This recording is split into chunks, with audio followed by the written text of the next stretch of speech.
E, gente, voltei para a segunda e última parte da nossa aula sobre Roma. Na última aula, a gente terminou falando da expansão e das consequências das expansões romanas, e agora a gente vai falar um pouco sobre a crise da República. Seguinte, quando Roma começou a se expandir, existem algumas vantagens em relação a isso. Primeiro, que a gente está falando de um maior número de terras, então, para a agricultura e para as rotas comerciais, isso vai ser excelente. E a gente também está falando de um aumento no contingente de mão de obra escravizada, porque agora você consegue ter uma mão de obra muito maior, lembrando que uma das principais maneiras de se adquirir escravizados na época da Idade Antiga era por meio das guerras. Só que esse processo de expansão em Roma trouxe algumas consequências políticas. Dentre essas consequências, a intensificação das disputas que já existiam desde o início da República entre patrícios e plebeus. Só que vamos lembrar o seguinte: alguns plebeus estão começando a ganhar muito dinheiro a partir da expansão de Roma, por dois motivos. Primeiro deles, por serem membros do exército, e eu falei com vocês na última aula a respeito dos soldos, né, dos espólios de guerra, que os soldados romanos conquistavam com o tempo, e quanto mais terras eles dominavam, mais riquezas eles adquiriam, e também por meio do comércio, porque agora Roma começou a ocupar outros territórios, dominar outros povos e, por consequência, expandir as suas relações comerciais também. Isso vai fazer com que surjam dois partidos políticos. De um lado, a ordem senatorial, composta pela maioria de senadores romanos de origem patrícia, e a ordem equestre, composta principalmente por esses plebeus enriquecidos. E isso vai gerar disputas políticas. E se Roma vinha de uma organização política bem sólida no período republicano, agora a gente vai ver a ascensão de ditadores. Numa tentativa de solucionar essa crise, Roma começou a criar os chamados triunviratos, que era o poder de três homens que ocupariam uma espécie de um cargo executivo. Nesse primeiro triunvirato, a gente vai ter o Júlio César ascendendo como o principal líder político de Roma. Atenção, Júlio César não foi um imperador. Júlio César, na verdade, foi um ditador dentro de Roma. Ele, com o tempo, ele começou a ganhar muito prestígio, principalmente dentro do exército romano. E ele começou a absorver cada vez mais poderes políticos nas suas mãos, até que ele se transforma em um ditador e ele vai passar a controlar todo o poder político de Roma em suas mãos. O Júlio César começou a trazer uma certa insatisfação e ira da elite patrícia, e eles novamente conspiram e dessa vez eles vão assassinar o Júlio César. Se antes eles tiraram, né, lá no período monárquico, eles conseguiram dar um golpe e derrubar o rei, agora eles assassinam o Júlio César numa das maiores conspirações da história, em que ele foi esfaqueado dentro do Senado romano. Quando o Júlio César cai, cria-se de novo uma instabilidade política em Roma e eles convocam o segundo triunvirato. E nesse segundo triunvirato, esse cara aqui, o Otávio, vai fazer parte desse grupo. O Otávio era sobrinho neto do Júlio César, ele foi, na verdade, adotado como uma espécie de filho do Júlio César, e ele era um general muito habilidoso. Ele liderou Roma em uma série de vitórias, principalmente para conquistar territórios, por exemplo, no Egito. E o Júlio César, desculpa, o Otávio, ele começa a ganhar tanto poder que o Senado romano não tem outro jeito a não ser entregar o poder político nas mãos desse general. E é aí que o Senado, então, entrega ao Otávio o título de imperador. E aí a gente vai ter o início da Roma Imperial. Politicamente, o que que muda, galera? O imperador romano, ele passa a ser a autoridade máxima. Tanto o poder político, jurídico, militar, legislativo, isso passa a ser de controles do imperador. Mas, como a gente pode observar nesse organograma, as instituições da república continuam. A diferença é que agora o poder final é do imperador. Então, todos os outros órgãos estão submetidos ao poder desse monarca. O imperador de Roma também tem uma característica interessante. Ele recebe o título de divino, tanto é que o termo Augusto, que hoje a gente considera um nome próprio, Otávio Augusto, na verdade era um título, que diz que o Otávio ele era divino, então significa que ele é considerado um imperador. Além disso, a sociedade romana passa a ser redividida em critérios principalmente censitário. O que significa o critério censitário, pessoal? Significa que agora você ocupa um determinado local na sociedade por um critério de renda. Então, para você participar ou fazer parte da ordem senatorial, você tinha que ter uma renda X. E essa renda era a renda que os patrícios possuíam. A ordem equestre, que era a ordem que contemplava a maioria dos plebeus enriquecidos, e a ordem inferior, que era a que contemplava os plebeus mais pobres. Então a gente continua falando de uma divisão social muito intensa em Roma também. Duas coisas que chamam a atenção no período imperial de Roma. A necessidade de se pacificar e de trazer uma estabilidade política depois de períodos tão conturbados na época republicana. E o Otávio vai inaugurar duas políticas muito importantes. A primeira delas, a política do pão e circo. Aqui em latim, o pão e circo significa o quê? Roma se comprometia em distribuir alimentos gratuitos e fornecer espetáculos também gratuitos para a população, e essa política tinha um objetivo clássico, que era o controle social. Uma população bem alimentada e distraída com espetáculos gratuitos era uma população que dificilmente se revoltaria contra o governo. E com isso, o Otávio tentou estabelecer então um controle social sobre a população romana. E aqui eu trouxe para vocês a imagem do Coliseu, que é a principal arena que foi construída nesse período, e o objetivo do Coliseu era funcionar como uma grande arena de espetáculos. As batalhas de gladiadores, exibição de animais exóticos trazidos do continente africano, tudo isso acontecia dentro do Coliseu, e os espetáculos lá serviam com o fim de distrair essa população. E lembrando, não era só a população mais pobre que participava, né? Dentro do Coliseu existiam os assentos da elite, da população também endinheirada, então basicamente era um mecanismo aí de promover espetáculos para distrair essa população dentro de Roma. E a segunda política era a da Pax Romana. Porque vamos olhar aqui nesse mapa. Esse é o território que Roma consegue atingir. Roma vai ocupar o norte do continente africano, praticamente tudo que a gente conhece hoje como Europa Ocidental, chegando até a Inglaterra, passando pelo território da Ásia e da Península Arábica. Tudo isso passou a pertencer ao Império Romano. Só que se por um lado você ter um território tão extenso pode te trazer vantagens, por outro, mais do que dominar territórios, mais difícil do que dominar território é mantê-los. Então, o que o Otávio percebeu?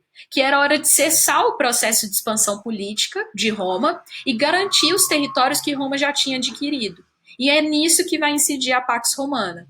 O Otávio, então, coloca legiões de soldados nos lugares mais afastados para garantir que a população local não se rebelasse. Ele cria um sistema único de moeda, ele impõe a cultura romana em vários desses locais. Então, o objetivo do Otávio era simples: dominamos, agora a gente precisa consolidar essa dominação. E aí a Pax Romana marca principalmente o fim das expansões do Império Romano.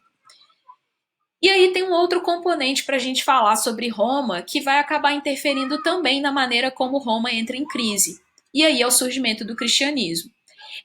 Das três religiões monoteístas, as maiores do mundo, o judaísmo é a mais antiga, seguida pelo cristianismo e o islamismo. O cristianismo surge a princípio como uma seita na região da Palestina. Por que isso tem a ver com Roma, né? Vamos lembrar que esse território aqui, onde hoje nós consideramos a Palestina, no século I do nosso calendário, estava sob domínio dos procuradores romanos.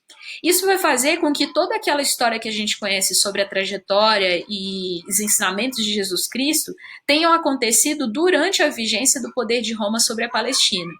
No ano 33 do nosso calendário é que nós fixamos a morte de Cristo e a partir daí a gente tem a expansão dos seus ensinamentos por todo o império.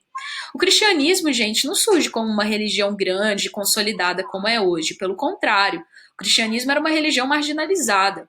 Praticamente, quem é que era adepto? Quem que seguia o cristianismo? Os escravizados, a população mais pobre, porque o cristianismo tinha uma mensagem de esperança, igualdade, generosidade, que era basicamente o contrário do que a sociedade romana pregava. E por isso o cristianismo vai ficar muito famoso, muito popular entre as populações marginalizadas. Só que tem um outro porém. O cristianismo é uma religião monoteísta. O que significa isso? Que acredita apenas em um único Deus. E os cristãos, eles questionavam a autoridade divina do imperador. E isso trazia uma série de tensões políticas que vai levar a mais de 300 anos de perseguição dos cristãos dentro do Império Romano. Nero vai ser um dos imperadores que são mais lembrados pela perseguição aos cristãos. Só que quando que o cristianismo tem o seu ponto de virada? Quando que o cristianismo passa de uma religião marginalizada à religião oficial do império? A gente vai falar da atuação de dois grandes imperadores. Em 313, o imperador Constantino concede a liberdade religiosa aos cristãos. O que significa isso? A partir dessa data, está livre. Você pode ser cristão, você não precisa mais esconder os seus ritos religiosos, caso você seja cristão dentro de Roma. Mas é o segundo édito, o Édito de Tessalônica, que é aprovado pelo Teodósio, que traz um ponto de virada interessante para o cristianismo. A partir de agora, o cristianismo é considerado religião oficial do Império Romano. E se antes os cristãos eles eram perseguidos, agora os cristãos passam a ser perseguidores. As religiões politeístas de Roma, que eram muito parecidas com a religião grega, passam a ser perseguidas pelos cristãos. E é aqui, pessoal, que a gente vai ver a ascensão e a consolidação de uma das instituições mais importantes do mundo até hoje, a Igreja Católica. Eu sempre gosto de chamar a atenção para os meus alunos sobre como que a igreja é uma instituição que sobreviveu a uma série de mudanças históricas sem perder o seu protagonismo, antes de tudo, político. Não se enganem, a Igreja Católica não é apenas uma instituição religiosa. A influência política que ela exerce no mundo até hoje tem muito a ver com essa trajetória histórica que começou dentro do Império. Pois bem, como todo grande império, o Império Romano também cai. E agora eu vou analisar com vocês alguns dos principais motivos que levam à queda de Roma. Eu gosto de falar que a queda do Império Romano é fruto de um processo. Acho que uma analogia interessante que a gente pode usar é se eu fizesse uma fileira de dominós e desse peteleco no primeiro, as outras peças sucessivamente cairiam em seguida. É basicamente isso que acontece com a crise do Império Romano. O Império Romano entrou em crise ali por volta do século III e ele só vai cair efetivamente no século V. Então eu estou falando para vocês de mais de 200 anos em que o Império passou por uma série de crises. A primeira delas, dificuldade da manutenção do território. Os militares começam a disputar o poder entre si no que a gente chama de uma certa anarquia militar.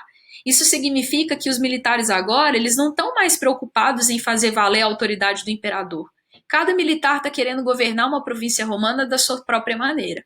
Além disso, a gente vai ter uma profunda corrupção na arrecadação de impostos, o que fragiliza as instituições do Estado e pouco a pouco Roma começa a ficar fraca e não consegue garantir os seus territórios. Um outro ponto muito importante, a crise escravista. Falei com vocês lá na nossa primeira aula que a mão de obra escrava em Roma ela era fundamental para a sociedade. Os romanos não concebiam, a elite romana não concebia a possibilidade de trabalhar. Só que se Roma parou de se expandir, como eu falei com vocês que é a política da Pax Romana, consequentemente, Roma parou de adquirir novas mãos de obras escravas. E aí, basicamente, o que a gente vai ter? Uma crise. O sistema agora precisa mudar. E se antes a gente falava de uma mão de obra escravizada, agora a gente vai falar de um sistema do colonato. O que significa isso? Os escravizados em Roma e os plebeus começaram a ser convertidos em colonos pelos grandes proprietários de terra. Então, esses colonos vão viver na minha terra, eles vão receber moradia, mas em troca dessa moradia e dessa proteção, eles precisam trabalhar e produzir para mim. É como se eles agora vivessem na minha terra, mas como contrapartida, eles precisam produzir as minhas riquezas. E a forma de pagar por essa estadia na terra é por meio de tributos, principalmente gêneros agrícolas. E eles se transformam, então, em meus colonos. Cuidado, isso não significa dizer que a mão de obra escravizada na Europa terminou. Mas agora a gente vai ver que a mão de obra escravizada ela começa a cair em desuso. E isso aqui vai dar espaço para o que eu vou falar para vocês nas próximas aulas, lá na Idade Média, no feudalismo, sobre a mão de obra servil. E um outro ponto importantíssimo para a gente entender a crise do Império Romano, a invasão dos povos germânicos. Que povos eram esses? Acompanhem aqui no mapa comigo. Temos os lombardos, os suevos, burgúndios, vândalos, os visigodos. Esses povos, eles eram povos que viviam em uma região que a gente chama genericamente de região germânia. Cuidado que não são povos que viviam na atual Alemanha, não. Eles vêm de outros lugares também. Esses povos não eram romanos, por isso os romanos normalmente se denominavam esses povos de bárbaros, porque eles eram estrangeiros, eles não tinham a mesma cultura dos romanos. A princípio, as relações entre os povos germânicos e romanos eram pacíficas, ou por meio do comércio ou por meio do militarismo. Roma chegou a permitir que povos germânicos fizessem parte do exército romano. Só que agora com Roma em crise e a necessidade desses povos de ocuparem novas terras vai fazer com que eles comecem a invadir o Império Romano. E isso traz um outro componente para a crise. Assustados, a população romana se refugia no campo, iniciando um processo que a gente denomina de ruralização. Quais foram as tentativas de remediar a crise? A primeira delas foi a divisão do Império Romano. Primeiro eles tentaram dividir em 4 partes, não deu certo. E aí eles optam por dividir o Império mais ou menos ao meio. O Império Romano do Ocidente com sede em Roma e o Império Romano do Oriente, ou Império Bizantino, com sede na cidade de Constantinopla, atual Istambul.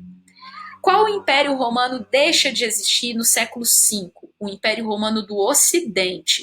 Basicamente, quando Odoacro, que era o rei dos Érulos, que invade o Império Romano e derruba o último imperador romano, Roma praticamente já não existia mais. O que vai dar origem a o que antes era Roma? São vários povos germânicos com poder fragmentado, que eu vou falar para vocês na próxima aula, que vai inaugurar o período da Idade Média dentro da Europa. Lembrando, o que cai no século V é o Império Romano do Ocidente. O Império Bizantino permanece de pé, sendo finalizado apenas no século XV, quando os turcos otomanos invadem e tomam a cidade de Constantinopla. Pois bem, pessoal, finalizamos hoje então o nosso conteúdo de Roma. Lembrando que a nossa aula continua nos comentários. Vou disponibilizar mais uma lista de exercícios para vocês fazerem e a gente continua conversando sobre o conteúdo, beleza? Qualquer crítica, sugestão, é só me falar aqui nos comentários e a gente vai conversando então. Até a próxima aula, beijo para vocês e bons estudos.